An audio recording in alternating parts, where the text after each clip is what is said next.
In the winter of 1892, a whisper in a London ballroom could destroy a woman's life faster than a bullet. We like to think of the Victorian era as a time of romance, of courtship and chivalry, but for Lady Alara Vance, love was a luxury she could not afford. She was a currency, a pretty object to be traded to cover her father's gambling debts. Her buyer? Sebastian Thorne, the Duke of Blackwood, a man rumoured to have a heart as cold as the isolated moors he ruled. Her mother told her to steel herself, to expect nothing but duty. She told her to shut off her heart. But the history books never recorded what happened the moment the Duke actually spoke. Because when the devil finally opened his mouth, he didn't demand her submission. He revealed a secret that would change everything. This is the story of the wedding of the century, and the lie that started it all. The rain in London did not wash things clean. It merely made the grime of the city stick to the cobblestones with greater persistence. Inside the Vance townhouse in Mayfair, the atmosphere was equally suffocating. Lady Alara Vance stood before the tall, gilt-framed mirror, her breath coming in shallow, terrified gasps.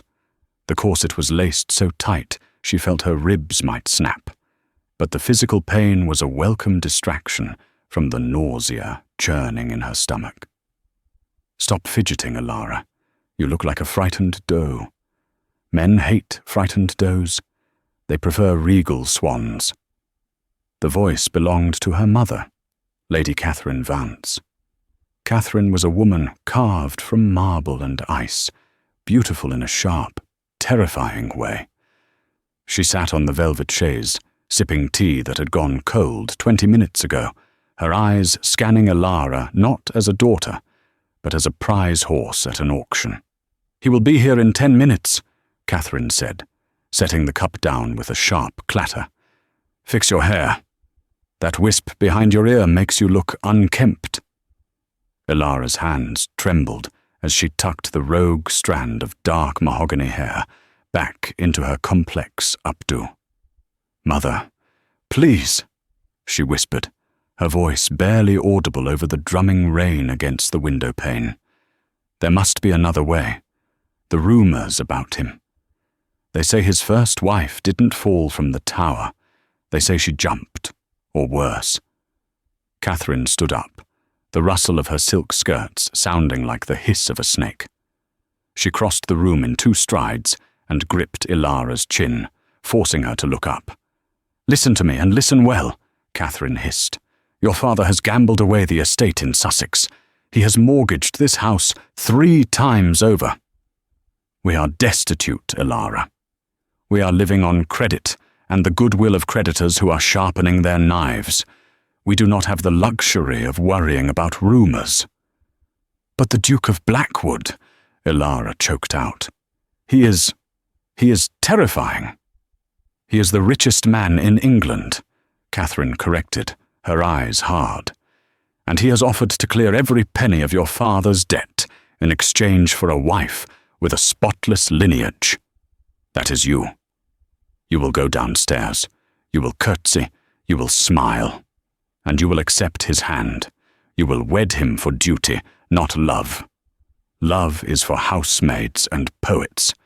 You are an earl's daughter." Catherine released her chin and smoothed the lace on Alara's shoulder. "Now, dry your eyes. Tears are unattractive." Alara turned back to the mirror. The woman staring back at her looked like a stranger.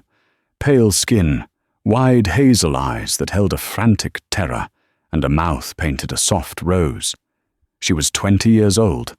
She had dreamed of marrying for passion, perhaps to Julian, the vicar's son who read Keats to her in the garden. But Julian had no title, no fortune, and no power to save her family from ruin. A heavy knock echoed from the floor below. The sound vibrated through the floorboards. "He is here," Catherine said, checking her reflection one last time. "Remember Alara. Duty." The walk down the grand staircase felt like a descent into the gallows. The air in the foyer was cold, likely due to the front door having just been opened. Ilara's father, the Earl, was already there. He looked small and pathetic, wringing his hands, his face flushed with the brandy he'd consumed to gather his courage. And then, there was him, Sebastian Thorne, the Duke of Blackwood. He was massive. That was Ilara's first thought. He seemed to consume all the light in the room. He stood near the fireplace, his back to them, warming his gloved hands. He wore a coat of severe black wool, tailored to perfection, emphasizing the breadth of his shoulders. He did not turn immediately when he heard their footsteps. He waited, commanding the silence without saying a word. "Your Grace," Ilara's father squeaked. "May I present my wife, Lady Catherine, and my daughter, Lady Ilara?" Sebastian turned. The air left Ilara's lungs. He was not the withered, scarred monster the gossip rags described. He was younger than she expected, perhaps 32 or 33. His face was a landscape of sharp angles, high cheekbones, a strong, square jaw, and a nose that looked like it had been broken once in a youth of violence. But it was his eyes that froze her. They were grey, the colour of the Atlantic during a storm, and they were utterly devoid of warmth. He didn't smile. He didn't bow. He simply walked toward them, his boots thudding heavily on the Persian rug. "Lady Catherine," he said, his voice a deep baritone that seemed to vibrate in Ilara's chest. He gave a perfunctory nod to her mother, ignoring her father entirely. Then he turned his gaze to Ilara. He stopped 2 feet from her. Up close, he smelled of rain, tobacco, and expensive sandalwood. The intensity of his stare made her want to run, to scream, to faint. She remembered her mother's warning. Duty. Ilara sank into a deep curtsy, her knees shaking violently. She kept her eyes on the polished black leather of his boots. "Your Grace," she whispered. She waited for him to tell her to rise. She waited for the standard pleasantries, remarks about the weather, or her beauty, or the honor of the match. Instead, there was silence. Long, agonizing silence. She saw his hand reach out. He wore black leather gloves. He took her hand, his grip firm but surprisingly gentle, and pulled her upright. She was forced to look at him. He was towering over her. His face was unreadable, stoic, a mask of iron. This was the man who would own her. This was the man she would have to share a bed with. Panic rose in her throat like bile. He leaned in close, violently close. His face was inches from her ear. She flinched, expecting a critique, or perhaps a cruel remark about her father's debts. His lips brushed the shell of her ear, sending a shiver down her spine that had nothing to do with the cold. "Stop shaking, Ilara," he murmured, his voice so low only she could hear. "I have no interest in buying a martyr." Ilara froze. He pulled back slightly, just enough to look into her eyes. For a second, the storm-grey eyes weren't cold. They were burning with a frantic, intense intelligence. "I don't want your obedience," he whispered, the words hitting her with the force of a physical blow. "I want your silence, because if you marry me, you and I are going to burn this entire society to the ground." He pulled back to a respectable distance before she could gasp, his face instantly returning to its mask of indifference. He looked at her mother. "She will do," the Duke said loudly, his voice flat and bored. "We will be married in 3 days." Ilara stood there, her heart hammering against her ribs like a trapped bird. Burn society to the ground? He wasn't looking for a wife. He was looking for an accomplice. The door closed behind the Duke of Blackwood, leaving a silence in the foyer that was heavier than the air before a thunderstorm. "Well," Lady Catherine exhaled, clapping her hands together, as if she had just concluded a successful business deal. "That went better than expected. He accepted you immediately. 3 days. It is scandalous, but given the financial situation, It is a blessing. We must send for the dressmaker within the hour." Elara couldn't move. Her hand still burned where he had touched it. The scent of tobacco and rain lingered in her nostrils. "I want your silence. We are going to burn this society to the ground." "Elara?" Her father stepped forward, looking relieved but wary. "Are you unwell? You look as pale as a sheet." I need to lie down," Elara stammered. "The corset. It's too tight." "Go." Her mother waved a dismissive hand. "Rest your eyes. You must look radiant for the engagement dinner tomorrow night. The Blackwood diamonds will be heavy. You need your strength." Elara fled. She didn't walk. She ran up the stairs, ignoring the decorum she had been drilled in since birth. She burst into her room, slammed the door, and locked it. Her hands shook as she unlaced her bodice, gasping for air as the pressure released. She collapsed onto her bed, staring at the ceiling painted with cherubs. What did he mean? The Duke of Blackwood was a pillar of the establishment. He sat in the House of Lords. He owned mines in Cornwall, shipping lines in Liverpool, and half of the land in London. He was society. Why would he want to burn it down? And why did he need her to do it? She went to her writing desk. Hidden beneath a loose floorboard under the rug was a stack of papers, ink-stained, crumpled, filled with angry, passionate handwriting. For 3 years, Elara had been living a double life. To the world, she was the shy, obedient daughter of the Earl of Vance.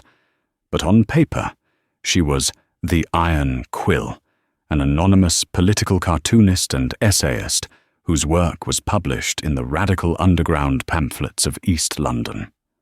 She wrote about the hypocrisy of the aristocracy, the suffering of the poor, the rot at the heart of the empire. If her mother knew, she would be disowned. If society knew, she would be ruined. Did he know? The thought made her blood run cold. If the Duke knew she was the Iron Quill, he could use it to blackmail her. But his words, "I don't want your obedience." That night, Elara did not sleep. She paced her room, watching the gaslight flicker on the wet streets below. The next evening arrived with the grim inevitability of an execution. The engagement dinner was to be held at Blackwood House, the Duke's London residence. The carriage ride was silent. Her mother spent the time adjusting Elara's diamond necklace, a piece on loan from the Duke's collection. It felt like a collar. "Do not speak unless spoken to," Catherine instructed as the carriage rattled over the stones. "And for heaven's sake, smile. You have won the lottery, girl." Blackwood House was a fortress. Dark stone, imposing iron gates, and windows that looked like narrowing eyes. Footmen in silver and black livery opened the doors. They were ushered into a dining room that could have seated 50, though the table was set for only 4.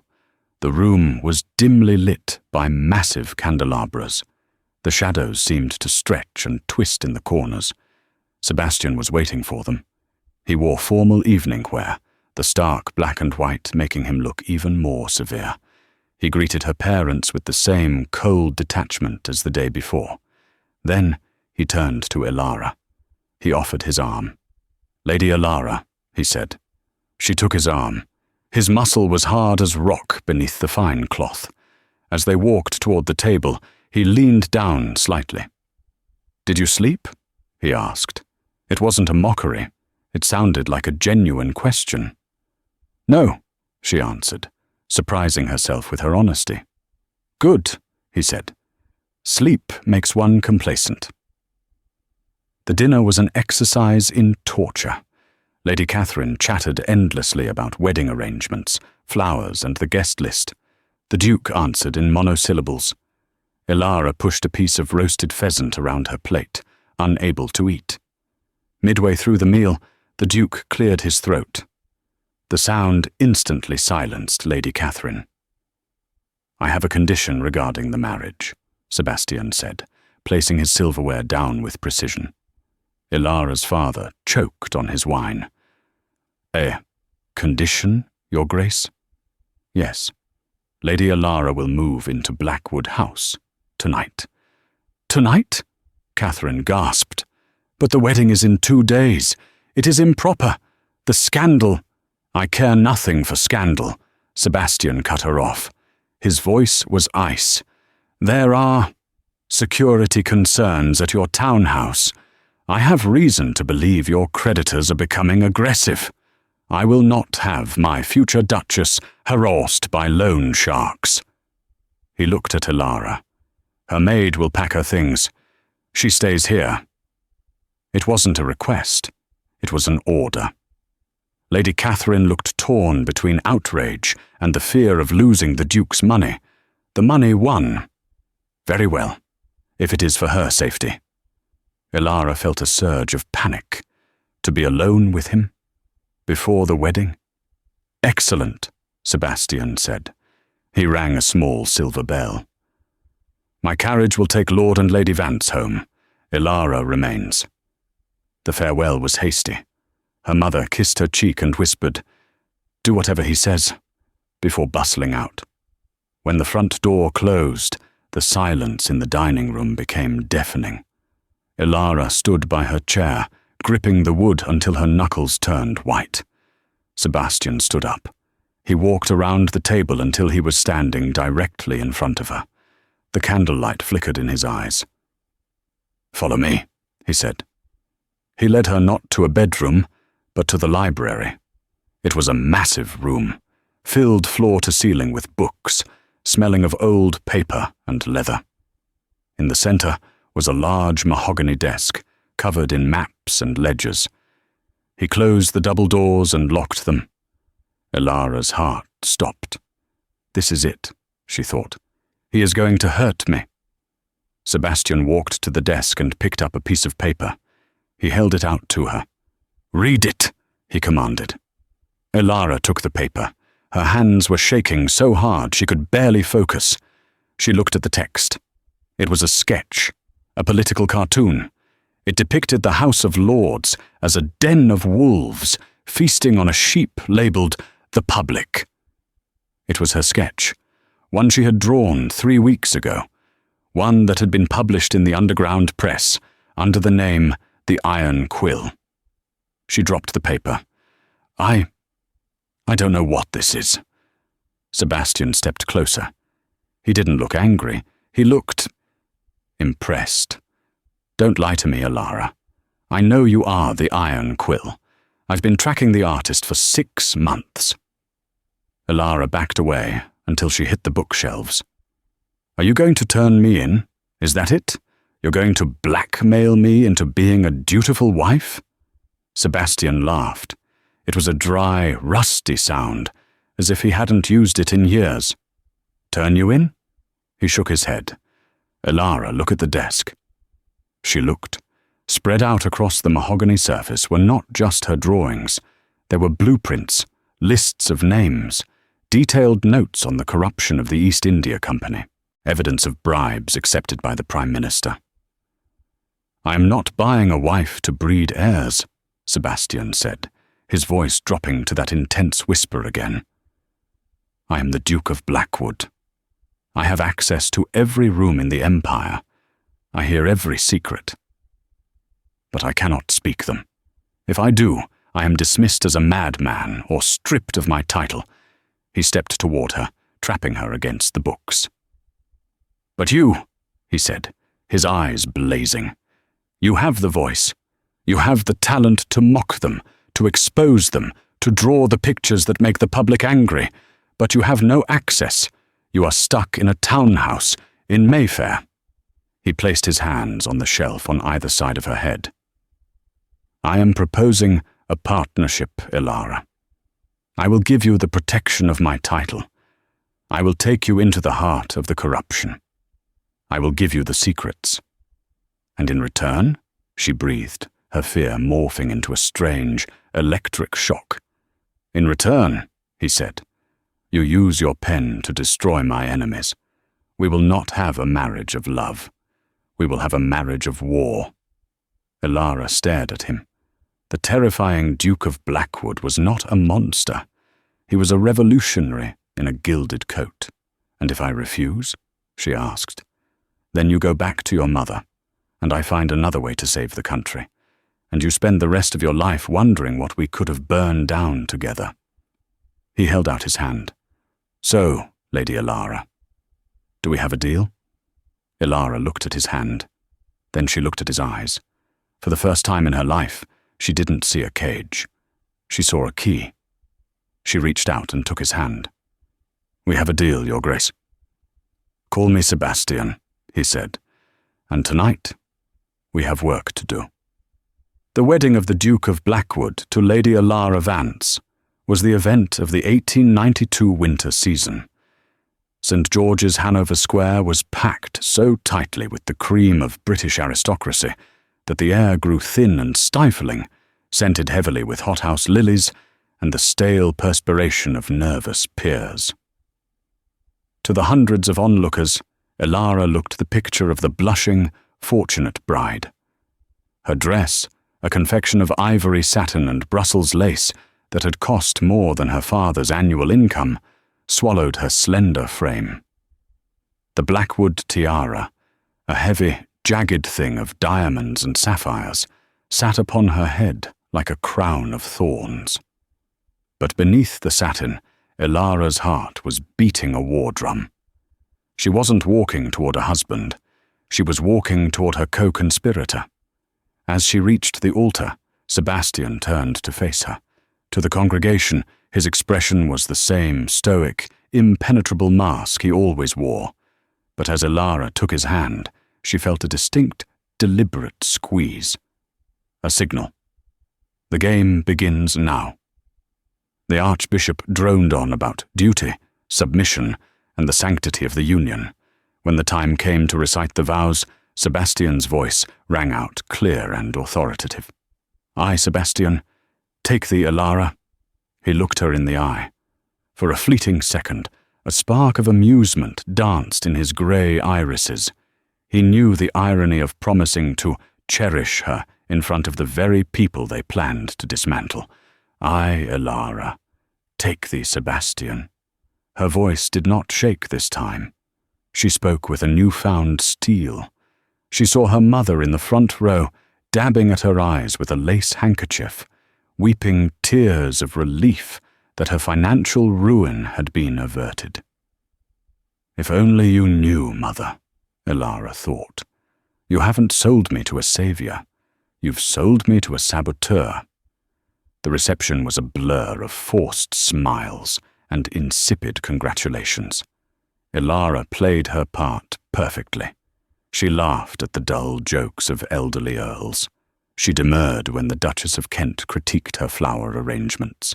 Every time she felt her courage faltering, she would feel Sebastian's hand at the small of her back, burning through the fabric of her dress, grounding her. "Steady," he whispered, pretending to adjust her shawl. "Lord Cromer is approaching.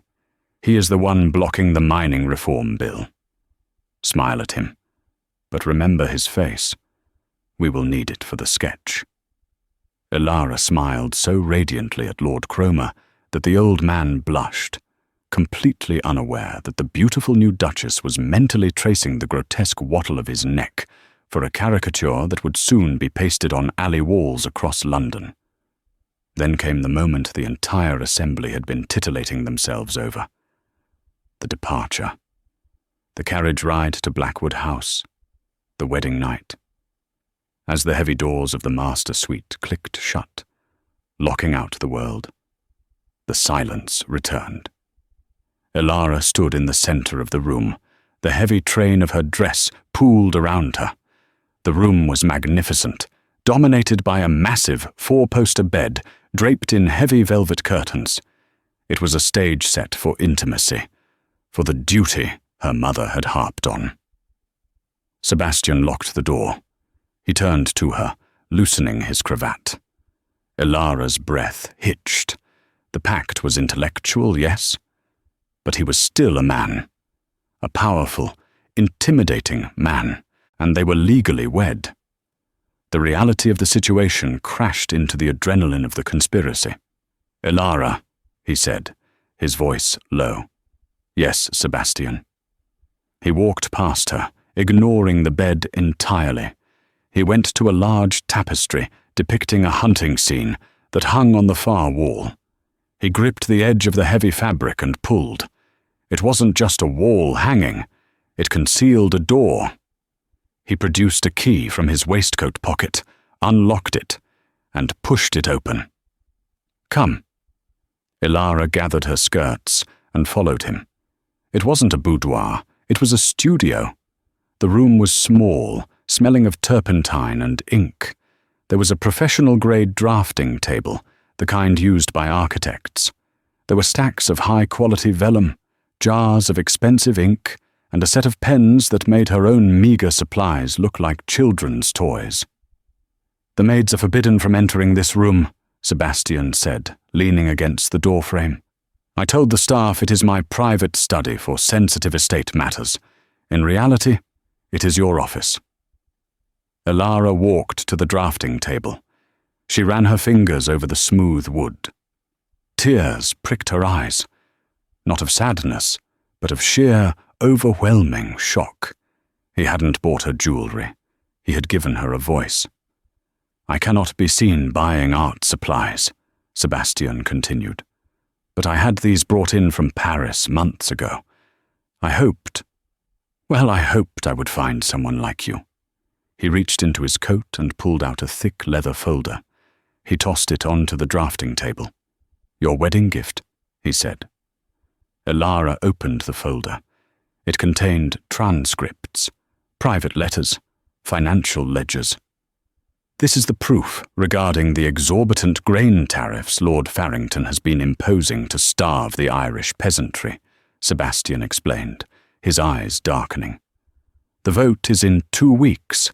If the public knew he was hoarding grain in his private warehouses to drive up the price, they would riot," Elara finished, her mind already forming the image. A fat, gluttonous rat sitting atop a mountain of wheat, wearing Farrington's distinctive monocle. "Exactly." Sebastian stepped closer to her. The tension in the room shifted. They were close now, the air charged with the electricity of shared danger. "You will sleep in the main bedroom," Sebastian said quietly. "I will take the adjoining dressing room. We must keep up appearances for the staff. But in here, you are free." He looked down at her, his gaze dropping to her lips for a fraction of a second before snapping back to her eyes. "Get some rest, Duchess. Tomorrow we go to war." He turned to leave, but Elara reached out and caught his hand. His skin was warm, his fingers calloused. "Sebastian," she whispered. He paused, looking back at her. "Thank you." He didn't smile, but the harsh lines of his face softened. "Do not thank me yet, Elara. You haven't seen the danger I'm putting you in." 2 weeks later, London was burning. Not with fire, but with scandal. The latest pamphlet from the Iron Quill had hit the streets at dawn. It featured a devastating caricature of Lord Farrington as the Grain Baron, sitting on a throne of rotting wheat while skeletal children begged at his feet. The caption was a biting, satirical poem that revealed the exact locations of his secret warehouses. By noon, a mob had gathered outside Farrington's estate. By tea-time, the Prime Minister had been forced to launch an inquiry. By dinner, the grain tariffs were suspended. In the drawing room of Blackwood House, Elara sat by the fire, embroidering a handkerchief. It was a maddeningly boring task, but it was necessary camouflage. "Exquisite stitching, my dear," Sebastian said from across the room. He was reading The Times, his face hidden behind the broadsheet. "Thank you, dear," she replied sweetly, for the benefit of the footman pouring tea. As soon as the footman left, Sebastian lowered the paper. His eyes were gleaming. "It worked," he murmured. "Farrington has resigned." Elara felt a rush of triumph, so potent it was almost dizzying. "Who is next?" "Tonight," Sebastian said, standing up. "Tonight we attend the outcome. The Prime Minister is hosting a gala at Downing Street. Everyone will be there, including the man I believe is the head of the snake." "The head of the snake?" "Sir Julian Thorne," Sebastian said, the name tasting like poison in his mouth. Elara froze. "Your cousin?" "My heir," Sebastian corrected grimly. "If I die without a son, Julian inherits the title, the money, everything. And unlike me, Julian does not believe in reform. He believes in absolute power. I have suspected for years that he is selling military secrets to the Prussians, using the funds to bribe MPs." "That is treason," Elara whispered. "It is, but I have no proof. Julian is careful. He never writes anything down. But tonight, he is meeting with the Prussian ambassador. I need you to get close to them." "How?" "Julian has a weakness," Sebastian said, looking at her with a strange expression, half regret, half determination. "He cannot resist a beautiful woman, especially one he thinks is trapped in a loveless marriage to a cold, unfeeling husband." Elara understood immediately. "You want me to flirt with him?" "I want you to let him believe you are unhappy," Sebastian said, his jaw tightening. "Let him believe you are looking for comfort. He will lower his guard."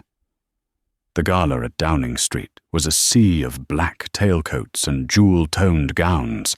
The chandeliers cast a golden glow over the most powerful people in the British Empire. Elara wore emerald green velvet, a colour that made her eyes look startlingly bright. She moved through the crowd on Sebastian's arm, playing the part of the dutiful, slightly bored Duchess. "There," Sebastian whispered, barely moving his lips. He nodded toward a man standing near the orchestra. Sir Julian Thorne was handsome in a sleek, predatory way. He shared Sebastian's dark colouring, but where Sebastian was rugged and imposing, Julian was polished and smooth. "I will distract the Prime Minister," Sebastian said. "Go." He released her arm. Elara felt a moment of cold panic as she stepped away from his protection. She took a glass of champagne from a passing tray and drifted toward Julian.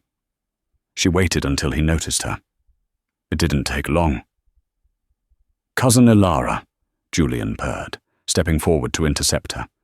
"Or should I say, Your Grace? You look positively ravishing. Green is your colour." "Sir Julian," Elara said, feigning a small, sad smile. "You are too kind.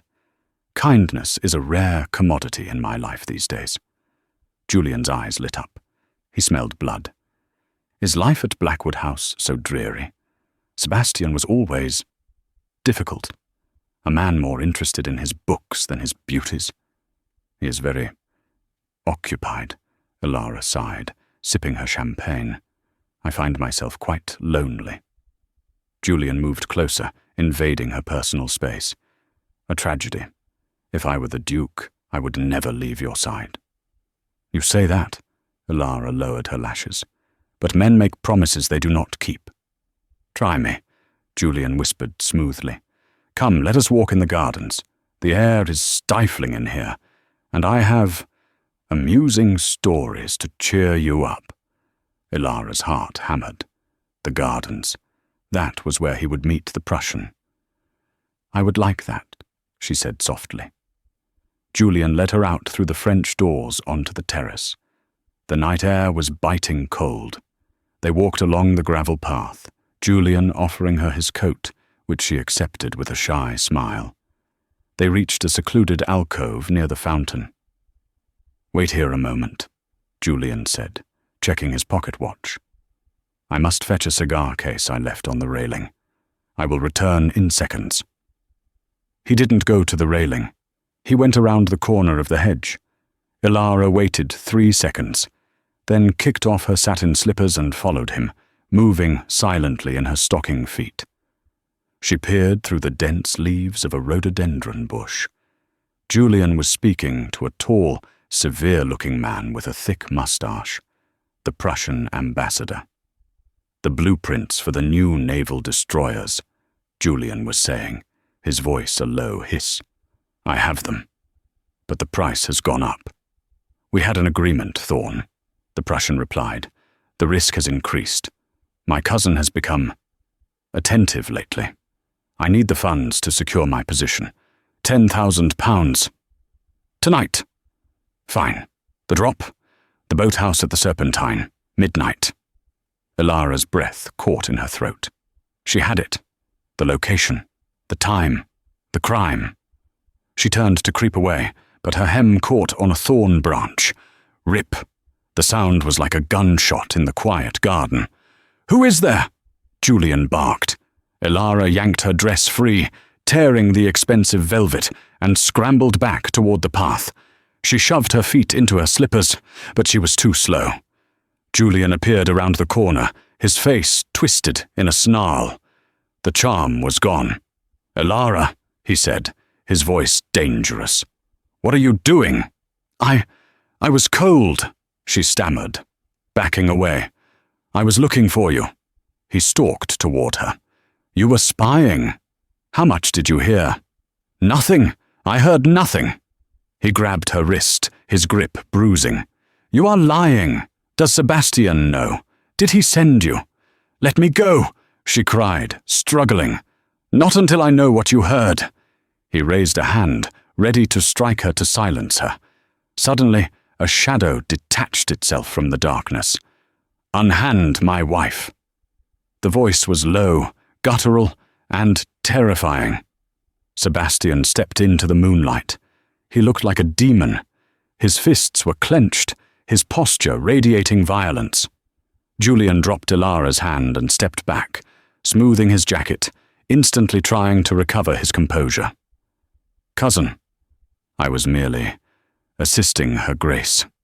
She seemed faint. "She seems terrified," Sebastian growled. He moved between Ilara and Julian, a human shield. "And you seem to be forgetting your place." "I was just leaving," Julian said, his eyes darting nervously between Sebastian's fists and Ilara's pale face. "Good evening." He hurried away back toward the house. As soon as he was gone, Sebastian spun around. He didn't ask if she was okay. He grabbed her shoulders, his eyes frantically scanning her face. "Did he hurt you?" he demanded. "No," she gasped, shaking. "But Sebastian, I heard it. The naval blueprints. He's selling them to the Prussians. Midnight. The Serpentine boathouse." Sebastian stared at her. The intensity in his eyes shifted from concern to a blazing awe. "You got it," he whispered.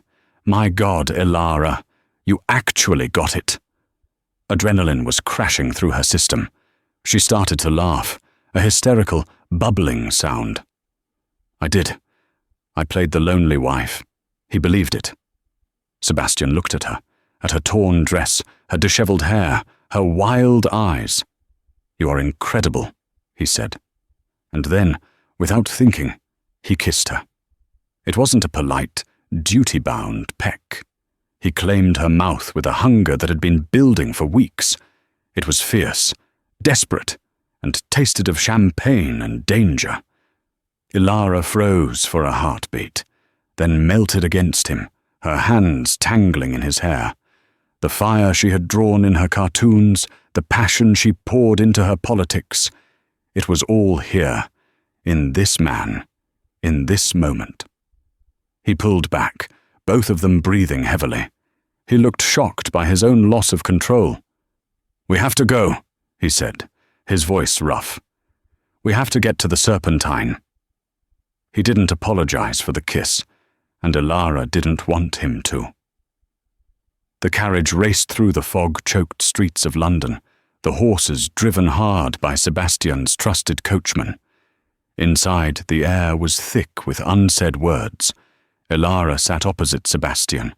She was still trembling, her lips still tingling from his kiss. Sebastian was checking a revolver. "You cannot come in," he said, snapping the cylinder shut. "It will be dangerous. If Julian sees you, he will know everything. You must wait in the carriage." "I am not waiting in the carriage like a delicate flower while you get shot," Ilara argued. "Ilara, this isn't a debate. I need you safe. If I fall, you are the only one who knows the truth. You are the contingency plan." That silenced her. "If I fall..." They stopped near Hyde Park. The fog was so thick you could barely see your hand in front of your face. "Give me 1 hour," Sebastian said. "If I am not back, you go straight to the editor of the Chronicle. You give him the names." He opened the door and vanished into the mist. Ilara waited. Every minute felt like an hour. She clutched her shawl, straining her ears for the sound of a struggle, a gunshot, anything.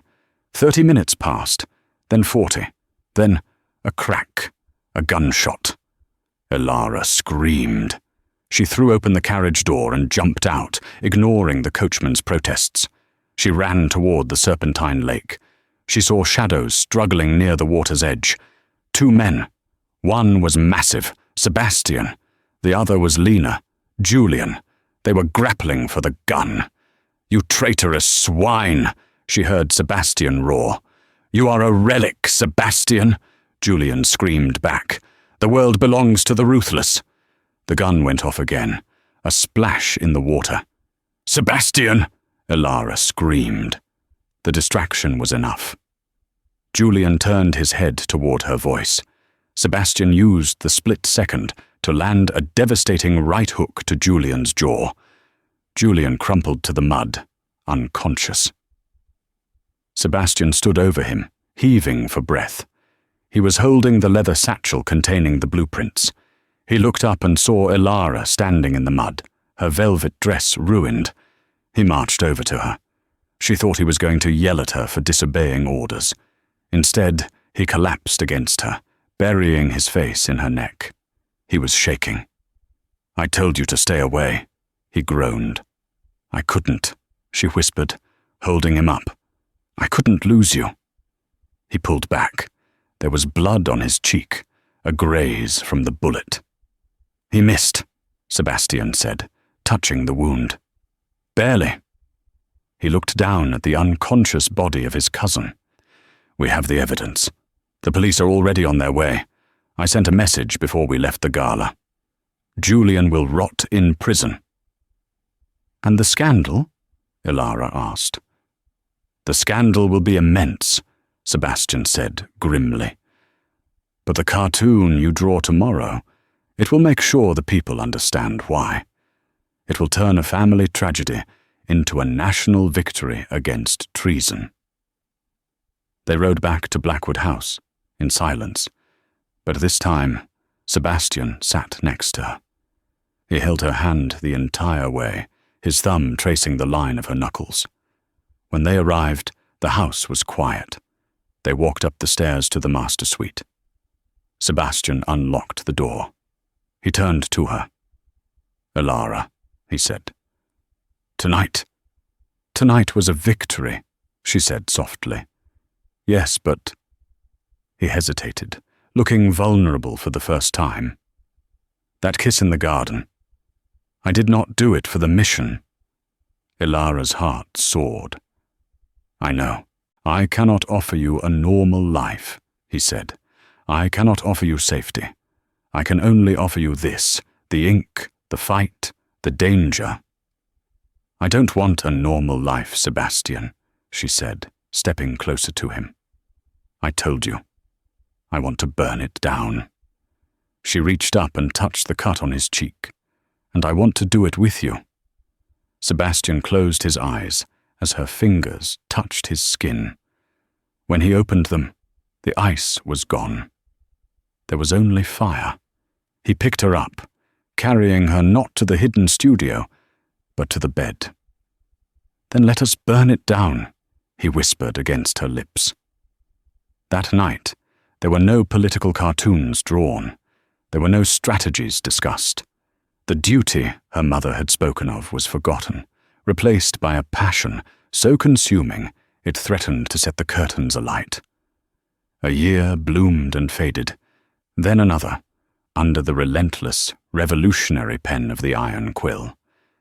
The Duke and Duchess of Blackwood became an unlikely legend.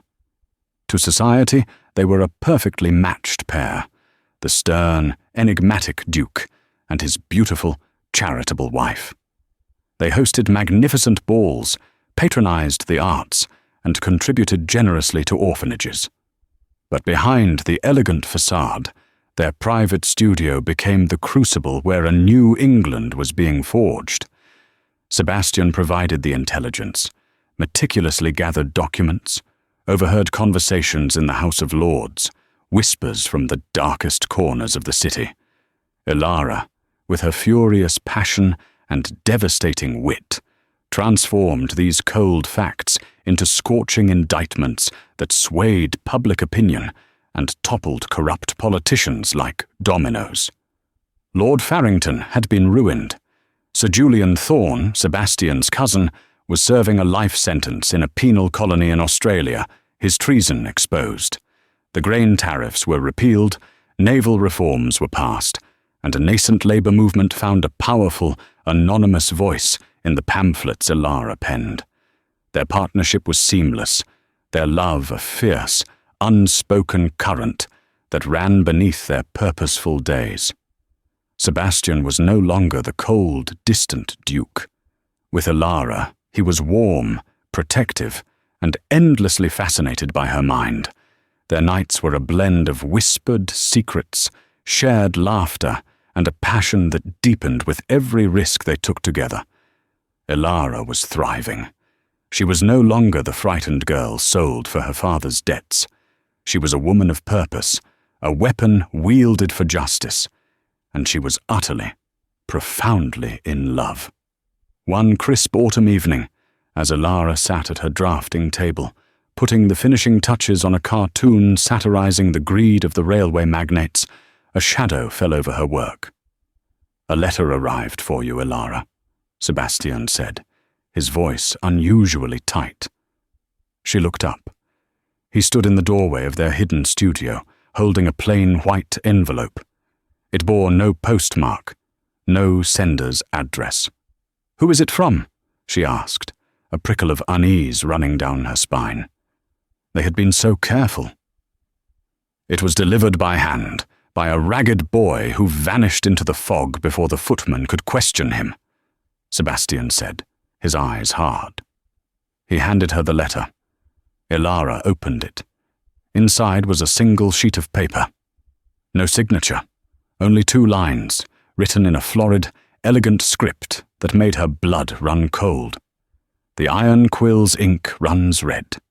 A secret kept is a life led." And attached to the paper, a small, dried, pressed rose. The exact species she knew from the garden of the old Vance townhouse. A rose she had often pinned to her dress when Julian, the vicar's son, had read her poetry. A rose she had completely forgotten. Elara gasped, the letter falling from her trembling fingers. "What is it?" Sebastian demanded, instantly at her side, picking up the letter. His face darkened as he read the words, and then saw the rose. "It's from Mother," Elara whispered, her voice barely a thread. "She knows." She found out somehow. Sebastian's jaw tightened. "Catherine, she would never. She benefits too much from your position. She would never expose you." "But this," Elara pointed to the dried rose. "This is a calling card. She would use it to tell me she knows, to threaten me. But why?" "Because she's seen what we've done," Elara said, her mind racing. "She's seen the scandal, the ruined reputations. She thinks we are destroying the very society she cherishes. And she believes she has the power to stop us." "And she does," Sebastian said grimly. "If she reveals you are the Iron Quill, you would be ruined, publicly disgraced. I might be able to protect you from prison, but your reputation, your power, it would be gone, and our work undone. "She's given me a choice," Ilara said, her eyes burning with unshed tears. "Stop writing or she exposes me." The dilemma was agonizing. The iron quill was Ilara's soul, her purpose. To stop now, when so much was at stake, when so many battles remained to be fought, it would be a betrayal of everything she had become. But to continue meant facing public humiliation, tearing down not just her, but Sebastian and his lineage. "No," Sebastian said, his voice firm, drawing her back from the precipice of despair. "No choices like that. We fight her." "How?" Ilara asked, desperation in her voice. "She is my mother. I cannot accuse her, and she has nothing to lose by ruining me." "She has everything to lose," Sebastian corrected, his grey eyes glinting with a dangerous intelligence. "The prestige of being the mother of the Duchess of Blackwood, the luxury, the quiet relief of having her debts erased. If you are disgraced, her position is worth nothing." "So you want me to threaten my own mother?" "I want you to show her that your silence is far more valuable than your exposure," Sebastian said, "and I have an idea how. But it requires an even greater risk than before, one that could ruin us both if it fails." He walked to his desk and pulled out a small, ornately carved wooden box. He opened it, revealing a single, magnificent emerald ring. "This belonged to my great-grandmother," he explained. "It is famously cursed. Anyone who wears it who bears a secret will find their secret exposed. Or so the legend goes." Ilara looked at the ring, then at Sebastian. "You don't believe in curses?" "No," he agreed. "But society does, especially the superstitious, money-obsessed matrons of society, especially your mother. We will ensure this legend spreads." Sebastian outlined his plan. It was audacious, dangerous, and perfectly suited to their particular brand of warfare. "It is our final gamble, Ilara," he said, taking her hands in his. "If this fails, we lose everything. Are you willing to risk it all?" Ilara looked at the emerald ring, then into Sebastian's eyes. She saw the unwavering resolve, the burning belief in their cause, and in his eyes she saw her own reflection, no longer a frightened doe, but a formidable woman.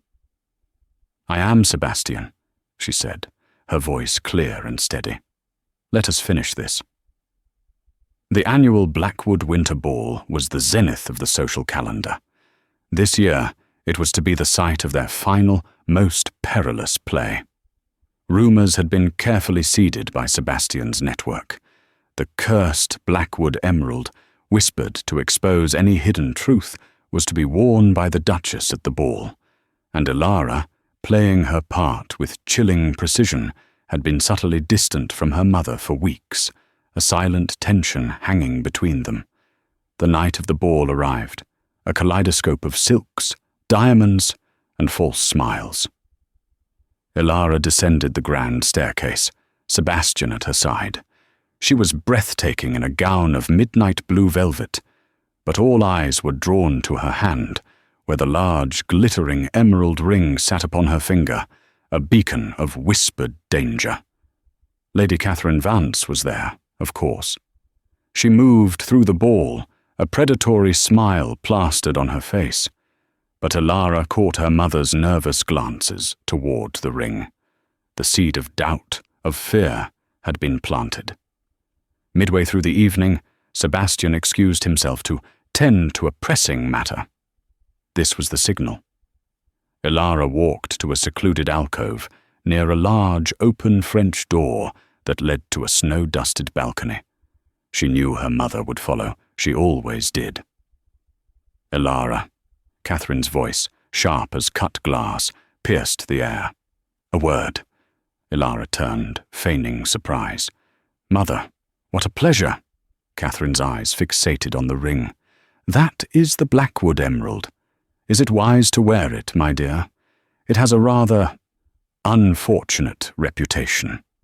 "Oh, Mother," Superstitions are for the weak-minded, Ilara said, a subtle edge to her voice. Though I admit, it does make one wonder if there are secrets being held too tightly in this room tonight. Secrets that might not stay secret much longer. Catherine's face tightened. What are you implying? Only that truth has a way of coming out, Ilara said, her gaze steady. Especially when one possesses powerful knowledge and is willing to use it. Catherine bristled. Are you threatening me, Ilara? You forget your place. I know your secret. I know you are the Iron Quill, and I will expose you if you do not cease this madness. Just as Catherine delivered her threat, a figure stepped out onto the balcony, directly behind Catherine. It was Julian, Sebastian's disgraced cousin. Catherine let out a stifled scream. Julian, how? Don't worry, Mother, Ilara said, her voice now cold and hard as steel. He's a guest, courtesy of Scotland Yard. He's here to make a statement. Julian, looking haggard but with a desperate glint in his eye, spoke. His voice, amplified by the sudden silence that had fallen over the nearby guests who were drawn to the confrontation, resonated through the room. She speaks the truth, Julian declared, pointing a trembling finger at Catherine. Lady Catherine Vance has been sending anonymous letters for years, blackmailing creditors, spreading false rumors to gain advantage in society. She even tried to frame me for a theft I didn't commit to secure a larger portion of my uncle's inheritance. A collective gasp rippled through the ballroom. Catherine's face went white. He's lying. He's a convicted traitor. You cannot believe a word he says. Perhaps not about other things, Sebastian's voice cut through the air. He stood at the edge of the crowd, his posture commanding attention. But Julian's testimony against his own relative, supported by the evidence Scotland Yard has been gathering from anonymous tips over the past year. It makes for a rather compelling case. Wouldn't you agree, Inspector Thompson? Inspector Thompson, a stern-faced man in plain clothes, stepped forward from the shadows. Indeed, Your Grace. We have a warrant for Lady Catherine Vance's arrest for multiple counts of blackmail and slander. Catherine stood frozen, her eyes darting frantically between Sebastian, Julian, and the emerald ring on Ilara's finger. The cursed emerald had not exposed Ilara's truth. It had been a decoy, a carefully crafted psychological weapon that had made Catherine believe her secrets were vulnerable. You set me up, Catherine whispered, her voice cracking. You used your own son to ruin me. You tried to destroy your own daughter, Ilara replied, her voice filled with a lifetime of pain and a newfound strength. You taught me that love is a luxury. But duty, Mother? Duty to justice is a force far greater than any family tie. Inspector Thompson approached Catherine. Lady Catherine Vance, you are under arrest. As Catherine was led away, protesting vehemently, a stunned silence settled over the ballroom. Then, slowly, a ripple of whispers began. Society had seen its own, publicly devoured. Ilara looked at Sebastian. He gave her a small, almost imperceptible nod. Their war was not over, but this battle, the battle for their freedom to fight, was won. The next morning, the headlines screamed not about the Iron Quill, but about the Serpent in Mayfair, Lady Catherine Vance's downfall. The distraction was perfect. Ilara's secret was safe, and the Blackwood name, far from being tarnished by scandal, was lauded for its dedication to justice. Ilara sat at her drafting table, the morning sun streaming through the window of her secret studio. She picked up a new piece of vellum, dipped her pen in ink. Sebastian walked in, 2 cups of steaming tea in his hands. He placed one next to her. "How does it feel, Duchess?" he asked, a rare, genuine smile touching his lips. "Liberating," Ilara confessed. "And terrifying. What if she tries to get revenge from prison?" "She won't," Sebastian said, sitting on the edge of her desk. "She has no power there, and the rest of society will be too afraid to challenge us now. They've seen what happens to those who stand in our way." He reached out and traced the line of her jaw. "We are feared, Elara. We are formidable. We are a force." Elara looked at him, her heart overflowing. "And we are just getting started." She began to sketch. A new cartoon, perhaps. Or perhaps the blueprint for a future where justice, not privilege, ruled. Their marriage, forged in duty and sealed in conspiracy, had blossomed into an extraordinary love. A love built not on societal expectations, but on shared purpose, unwavering trust, and the fierce, revolutionary flame that burned between them. The Duke and Duchess of Blackwood were not merely husband and wife. They were partners in a grand, dangerous, and utterly thrilling war for a better world. And so, the story of Lady Elara Vance and Sebastian Thorne, the Duke of Blackwood, ends not with a simple happily ever after, but with the promise of a revolution. They found love not in quiet devotion, but in shared defiance, proving that sometimes the most dangerous paths lead to the most profound connections. Their marriage began with a lie, but it blossomed into a truth that shook an empire. What do you think of their incredible journey? Were you surprised by the Duke's true intentions? Did Elara's courage inspire you? Let us know in the comments below.